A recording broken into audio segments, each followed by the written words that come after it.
Hello everyone and welcome back to Mila Farms.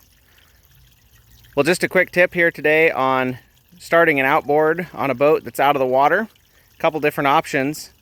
One option I like to use is I use a tank like this that I got for free. Somebody was just throwing it away. It had a hole in it. I patched the hole up, put a hose attachment on the bottom down there and fill it up.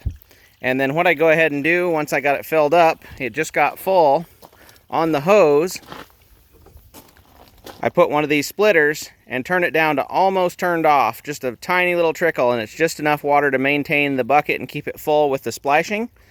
And do that so you don't waste as much water and also don't make a big puddle around your work area. The other option is to use a set of earmuffs like this. And if you're doing it just quickly and just flushing it out, that works pretty well. But if you really need to run the motor for a long time and make sure it has good water flow, this is kind of the best option. So hope everybody enjoyed the video and the tip. Remember, you can't finish a project without getting started.